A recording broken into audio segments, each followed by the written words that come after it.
world's changed. Someone gets in your way, you get them out of your way.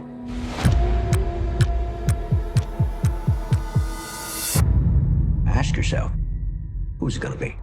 Hello, Alexandra and Nick. How are you doing, guys? Hi, good. How are Doing you? good. Thanks very much for speaking to me, and thanks very much for the film. It's fact, I just watched it this afternoon. It's fantastic. Well, afternoon over here, it's morning over there. But it's great. I loved it. So, I mean, the first question I don't want it's really difficult to spoil things with this film. So, I just kind of want to ask very, very general, broader questions. So, first of all, Nick, for you, first of all, so kind of the film explores what your director John-Michael Powell has called kind of hierarchical patterns of violence that kind of pass through generations. So I'm quite curious, when you inhabited this character, did it make you actually kind of reflect on yourself, the cycles of behavior that you kind of maybe have experienced, whether in your own life or in societies, more broadly speaking? Uh, yeah, definitely. Um, I really like this idea of these brothers who have grown up in um, similar worlds, but go two different paths. I really related to Tuck's struggle of sort of trying to maybe uh, break free of his old ways and but it's kind of all he knows, so he has trouble doing that and I think in order to make ends meet, as well for his family, he's forced to do some things he's not that proud of. And that seems to be kind of the world we live in now, doesn't it? So so all of those things I thought were very relatable, and I just I instantly just liked Tuck as a character, and yeah, so there you go. Uh, I mean, couple to that, you mentioned there that he's torn between looking out for his blood family and also for his family that he's created for himself. I'm quite curious how you navigated that very fine balance to make sure that when kind of the things go down the way they do, you were able to kind of relate, uh, emote to the audience more the kind of the physical toll than the bloodshed toll to the audience, if you get what I mean. I think so. Um, yeah, I mean, it's interesting because there are certain things that, in not giving the story away, there are certain, there are certain secrets, that the characters have, that Tuck has. And watching the movie the first time, um, the audience, presumably doesn't know until it's time to be revealed. And um, so there's certain behaviors and certain character attributes, I think, that you know I realized too, as I was watching it again, that you kind of see certain things that the audience isn't going to pick up on unless they maybe see it a second time. um but yeah, no, I really loved that sort of like tragic decision that Tuck had to make this kind of split in loyalty, that he had to um make a decision to like stick with his brother. And I think I'll say that there's like a lot of guilt, and that's driving that decision. Mhm. And it's just great, it's great cinematic stuff. So Oh, no, I loved it. Yeah, yeah. I mean, and then Alexandra, coming to your character, Emma, as well. She kind of stands in stark contrast to the whole Frost family and all the violence and there's the whole upbringing and kind of what's running through their DNA, no? So and kind of you almost serve as a moral compass amid all of this chaos, no, in the film. So I'm quite Yeah. curious how you approached embodying someone that's kind of so grounded and principled in the world that's defined by brutality around you in the film. Yeah, well, I think that Emma is in a romantic comedy. I think that that was like the most important thing for me was finding that heart so that when the movie does start to take a turn towards all of the violent ends, it's a shock to the system because I think that's what's most intended at the top of the film, right? And I think for Emma, she's met the man of her dreams and she wants to spend her life with him. And she loves his family and she loves her work and she loves what she does. And I think she really is kind of like a light that pulls um, Billy Magnussen's character out of the family business, out of this world that this Frost family world, and gives him hope. So when all of that kind of changes, that's when you have that huge switch from light to dark. And so for Emma, yeah, she's in a romantic comedy. She's found the guy, she's got the guy, she's planning the wedding, she's living her dream. And was those the kind of conversations you had with Billy about the scenes that you share with Billy? Were you kind of did you warn him that you were going to treat it a bit like that, or did you try and surprise him a bit by taking it a bit like that kind of a comedy, romantic I comedy? think as actors we can talk it all out, right? We can say, "Oh, hey, I'm going to try it with a little lighter, a little sweeter in our communication with each other." But once you get there on the day, on set, and like are doing everything, it just becomes totally uh free. And so I think when we first started working together, it was like, oh, lock right in. That's what this is. This is fun and this is sweet and this is loving and okay, let's just kind of roll with that and play with that. Another fantastic character is also the southern specificity of the settings. Um, I know that you directed, you wanted Arkansas to feel like a kind of a living, breathing character. So I'm quite curious, once you arrived there, how much of that seeped into you and kind of informed how you play the role, especially your role, Nick, because you're supposed to live there all your life and kind of that's where you've kind of formed your this violent childhood that Yeah. you've been brought up in now. Yeah, I think it did. The location we were at, the town we were in, I think really helped everybody kind of sink into their characters very naturally. It was also an area that, John Michael was very familiar with. And so it was almost like he was welcoming us to his, to his turf and sort of, got to show us around and introduce us to this world, to this area. And yeah, I think it lent itself really well to to the actors creatively. So Would you say there was anything about the setting that kind of surprised you, took you back, or challenged you as an actor when you got there? not really. I No? grew up in kind of in the South-ish, southern states. So I'm kind of familiar with those states, that area of the country. So Uh-huh. And yeah.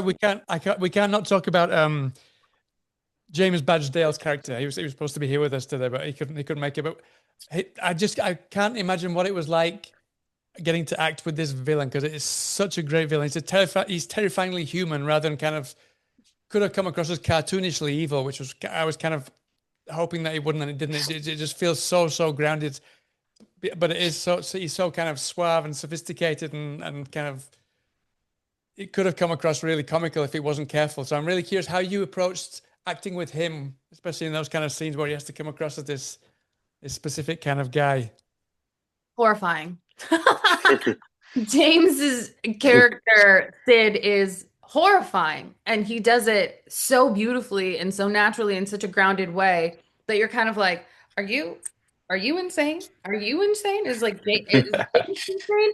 And he's not. He's such a wonderful, lovely, kind human being and such a beautiful artist, but his character was so intimidating. And I I can speak for me and my performance. I was terrified of him. when we were offset, he was like, "Hey, how you doing?" And I was like, "Oh my God, this guy is so cool." And then I got on set with him, and I'm like, "Is he gonna kill me? Are we good? Does he hate me? Are you mad at me?" And my people pleasing comes in, it becomes a whole thing. And did you? I mean, you said that offset he was a charming guy, but did you kind of prepare things kind of so that you know what to expect from him when he There's came on no set, way or to, did he just turn up and there is no way to prepare for Sid. I don't yeah? think there was any way that I could have personally prepared for that. I mean, I was like, "Oh yeah, he's a baddie. He's a bad guy. Cool." And then he comes on set and you're like, "Oh, he's a demon." Okay, understood. Brilliant. Yeah. No, he's mhm. That's fantastic. Yeah, no, I Sorry. mean, also going back to the director, I want to ask you a little bit about how you worked with the director because I mean, we mentioned there how you worked with Sid, um, but I understand that the director was very open for you to kind of lean into your own ideas and bring kind of your own ideas and perspectives to the characters. I'm quite curious, was there anything that he challenged you on or that you challenged him on that ended up in the film, specifically about your I characters? mean, I don't know about you, Alex. Like, John-Michael kind of sort of led me. There wasn't a lot of notes, I guess. He seemed to be more, he seemed to be more focused on. He has an eye on performance for sure, and I would say he's definitely an actor's director, but he had a lot going on. He had a lot on his plate, I think, and so I think he was, focused on his shots and there were a lot of elements for him to juggle, and so for me there wasn't, if he's direct, if he wanted, us to try something a certain way, he's not afraid to ask, but there wasn't a lot of like deconstruction of the character and sort of like trying to, we seemed to be on the same page, which sort of makes sense. I auditioned. I was going to say I'm not speak on. I don't know if Alex auditioned, but there was a pretty thorough audition, and so I knew that I was kind of on the right track, and we definitely shared ideas back and forth, but I guess there wasn't a lot of performance notes. So Yeah, I mean, I feel like we are really lucky because we got a director who trusted us. And I think that's so important. Like he trusted our choices and he ran with it. And he was like, "I want to capture the character that you're creating." He's like, "I made the character, I wrote the character. I want to capture the performance of your interpretation of this." And so it felt really collaborative. And we're lucky that we get to work with someone who is also an editor and an incredible editor Yeah. at that, because he's trusting us to do our job and then he's focused on telling that story visually. And I think that that is just a real sign of respect. And I think the proof is in the pudding when everyone is feeling really confident and validated in their performance, to then see it come out and look so beautiful and be so edited so beautifully. It's like, "Oh, okay, like this was a mm. collaboration. Everyone had a slice of the pie and everyone's slice was good." Mhm. I know you went Yeah, to he oh, was. sorry, Nick. Sorry, I was just saying he was editing the movie before, you know, like while we were Probably the next filming. scenes. Yeah. I think that's partly why the movie, probably why it works so well. Is because he had it, so crafted beforehand. Yeah. Uh-huh. Yeah, I mean, you mentioned then, Nick, that you watching yourself over was quite curious to see the character kind of things in there that maybe the audience might not pick up on the first time round. I'm quite curious. yeah. I know you had a special screening yesterday, so you had. I Hmm. imagine you got an inkling of what people made of it and how people reacted. But I'm going to leave you with this question. In an era that's so dominated by tribalism and anger, I'm quite curious what you hope the audiences will take away from this film. I mean, I imagine you've seen a few, you heard a few ideas yesterday. What do you hope people would take away from it, especially in kind of the current climate of tribalism and anger at the moment? Yeah, I mean, I think it's kind of an anti-revenge film, you know. Um, they might try to market it like it's a revenge film because that's what they do, and it's and that seems like it's a very popular genre of movie these days. It has been for a little while, but it's really not that, and it's sort of it explores the dark side of revenge, and so I really like that about it. Mhm. And Alex, I don't know, do you want to finish off? Yeah, I totally agree. I think this is not what you think it's going to be. And I think a lot of the time with revenge films, we really glamorize the idea of revenge. And it's like, never has someone sought revenge and felt better. Never has there been a happy ending to revenge. It just snowballs, right? And I love this film because this film really is like a snowball domino effect of these violent acts have violent ends. No, Mhm. absolutely, I agree with you. I mean, I love the fact, man, without giving anything away, you leave the film realizing that no matter where you try and go with vengeance, there's always just going to be a toll somewhere, and there's just no good way out of these situations. Yeah, absolutely. So listen, thank you so much Yeah. for your time, guys. I wish you the best of luck with the film. I'm sure it's going to go down really, really, really well. And I hope to speak to you again sometime soon. Thanks, Howard. Thanks a All right. lot. Thanks, guys. Take care. Bye See now. you. Have a good day.